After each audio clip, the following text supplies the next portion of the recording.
Fala aí, povo de Deus! Vamos continuar nosso estudo sobre Apocalipse? Sobre a visão de João diante do trono do Senhor? Apocalipse 4, lembra? Agora a gente vai estar vendo aí o versículo 6, 7 e 8, quando no 6 e 7 diz assim: diante do trono havia algo como um mar de vidro, semelhante ao cristal. No meio do trono e em volta do trono havia também 4 seres viventes, cheios de olhos por diante e por detrás.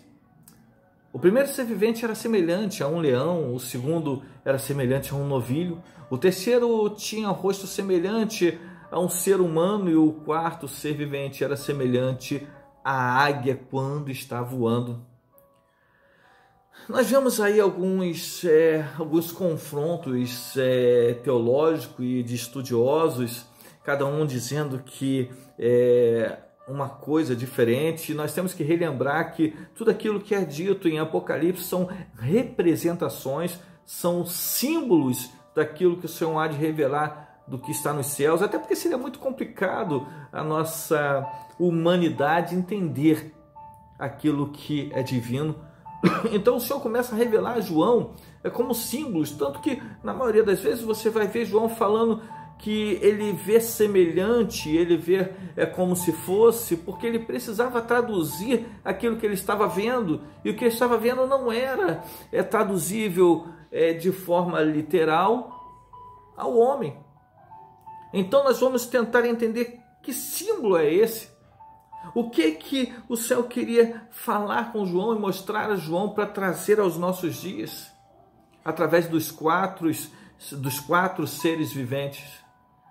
Sabe, desses três, o primeiro, ele diz que esses 4 seres viventes, eles representam toda a natureza. Lembra que no outro vídeo eu falei que os números eram muito importantes naquela época, porque os números eram como palavras. Cada número ele representava alguma coisa. E quando diz que são 4 seres viventes, o número 4 ele fala sobre a totalidade da terra. Ele fala sobre a terra, sobre a criação, né? Por que totalidade da terra? Lembra quando o Senhor chama e fala para o profeta chamar o vento dos 4 cantos da terra, né? Na verdade, ele está falando sobre os pontos cardeais. A terra nós entendemos como norte, sul, leste, oeste. Então, quando você abrange toda a terra por sua totalidade, e as coisas terrestres, elas são simbolizadas pelo 4. Então, quando ele diz que são 4 seres viventes, ele está falando, esse estudioso começa a entender que ele está falando de alguma coisa terrena, de alguma coisa da terra, né? E no Salmo lá, o Salmo 19, no versículo 1, ele fala assim: os céus proclamam a glória de Deus e o firmamento anuncia as obras das suas mãos. Um dia discursa ao outro dia e uma noite revela o conhecimento à outra noite. Ou seja, esse estudioso começa a entender que ali seria a terra louvando ao Senhor, toda a natureza louvando ao Senhor, tudo aquilo que é natural. E a representação dos seres viventes seria o leão. O leão seria, ele representaria os animais selvagens. O representaria os animais domésticos. O homem seria a representação própria do ser humano, da humanidade, como coroa da criação. E a águia em voo, quando diz a águia em voo, está falando sobre todas as aves dos céus. Assim, ele abrange tudo, quando ele fala de toda a totalidade da terra, mas todos os seres viventes. Os seres viventes traz essa representação da terra louvando ao Senhor. Esse é o primeiro estudioso, né, a primeira opinião dos estudiosos. Depois vem a segunda, quando diz que, olha, esses quatro seres viventes pode ser que seja as classes angelicais, uma classe superior angelical. E ele toma como base o Salmo 99:1, quando diz: reina o Senhor, tremam os povos. Ele está entronizado, ou seja, já começa a falar de trono. Ele diz, ele está entronizado acima dos querubins, abale-se a terra. Então ele começa a dizer, olha, esses são os querubins, sabe? Esses são aqueles que estão adorando ao Senhor. Sabe? Nesse ponto também é inegável que exista uma base desses 4 seres viventes com a visão do próprio Ezequiel lá capítulo 1, de 4 a 25, Ezequiel fala dos 4 seres viventes possuindo o rosto de homem, de leão, novilho e águia. É uma visão muito semelhante, é muito parecida com a visão que agora João está relatando, e ele mesmo afirma que aqueles seriam os querubins. Então, tomando base em cima disso, esse estudioso, ele começa a dizer, olha, esses 4 anjos, esses 4 seres viventes, eles são anjos em uma posição elevada dentro dentre os anjos mesmo, né, os querubins, os serafins. E existe também uma outra que às vezes é muito criticada, a terceira, talvez a menos aceita, né, pelos teólogos e pelos estudiosos, é quando diz que os 4 seres viventes simbolizam os 4 evangelhos, né, que apresentam respectivamente Cristo como rei no Evangelho de Mateus, né, e apresenta também como servo no Evangelho de Marcos, e apresenta o homem perfeito no Evangelho de Lucas e divino no Evangelho de João, sendo que rei seria o leão, né, dentro do Evangelho de Mateus, servo no Evangelho de Marcos seria a visão do novilho ou do boi, né, que teria essa coisa de serviço. O homem perfeito na visão do homem, né, o homem perfeito seria o Evangelho de Lucas, e dentro do Evangelho de João seria o divino, ou seja, a águia, aquela que sobe, desce, que vai às alturas. Esse não foi muito aceito entre os estudiosos. Chegavam à conclusão que essa visão seria realmente os anjos. Mas será que seria? Sabe, às vezes eu fico pensando, analisando, eu te dei as 3 opções. Sabe o que eu acho maravilhoso? É que o Senhor nos fez passivo de inteligência, de sabedoria, de conhecimento, e nos deu livre conhecimento. Sabe, isso é maravilhoso. Nós somos seres que podemos contestar algumas coisas. Nós vemos 3 opiniões, uma contestando a outra, mas nós também podemos olhar e entender cada uma delas.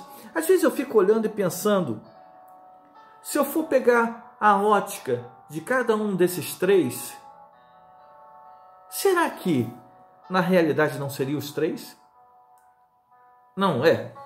Qualquer um ia me chamar de louco. Mas eu começo a pensar, será que também não seria realmente a representação da natureza? Pode ser que seja, né? Afinal de contas, toda a natureza louva ao Senhor. A palavra do Senhor diz que a natureza, ela geme, ela clama ardentemente pela manifestação dos filhos de Deus. Ou seja, elas querem, a natureza ela precisa ser cheia da glória de Deus. E eu fico pensando, será que isso aí não seria você olhar uma totalidade, já que a 4 não seria uma totalidade da terra cheia da glória de Deus? E para a terra ser cheia da glória de Deus, ela precisa de uma manifestação divina. Então eu começo a entender que aquela representação é toda a terra, sim, mas uma terra cheia da glória de Deus. Por que cheia da glória de Deus? Eu vou te falar, lá no versículo no 8 diz assim: e os 4 seres viventes, tendo cada um deles respectivamente 6 asas, estavam cheios de olhos ao redor e por dentro, sabe? Diz que é para frente, para trás, não tinha descanso. Então, e fala assim, ó, nem de dia, nem de noite, proclamando santo, santo é o Senhor. Eu vejo que a glória, ela é dada pelo Espírito Santo. Então o Espírito Santo estava enchendo. Eu vejo uma terra cheia do Espírito Santo diante do Senhor. Há uma representação de uma terra cheia de Deus. Por quê? Porque olhos por todos os lados, por todos os lugares, quer dizer, nada está oculto aos olhos do Senhor. A onisciência do Senhor está presente nessa visão. Tem que haver Deus nisso aí, e o Deus que enche toda a terra da glória dele é o Espírito Santo. Então eu vejo o Espírito Santo nessa visão também. Diz que a ave, ela estava como voando, então são movimentos de asa. Eu começo a entender que são os movimentos espirituais sobre toda a terra.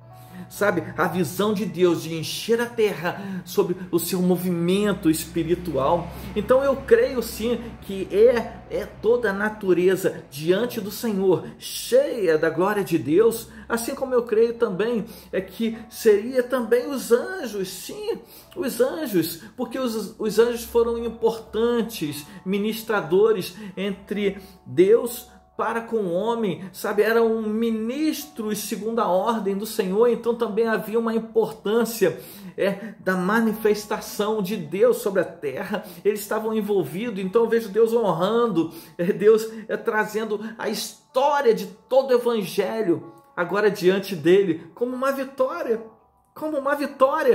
sabe? Então no final ele diz, e o terceiro diz que os 4 seres viventes simbolizavam os 4 evangelhos. Amém, eu creio também, sabe? Eu creio porque o Espírito Santo ele viria sobre a igreja do Senhor, e isso é evangelho. O evangelho só poderia ser anunciado mediante a presença do Espírito Santo.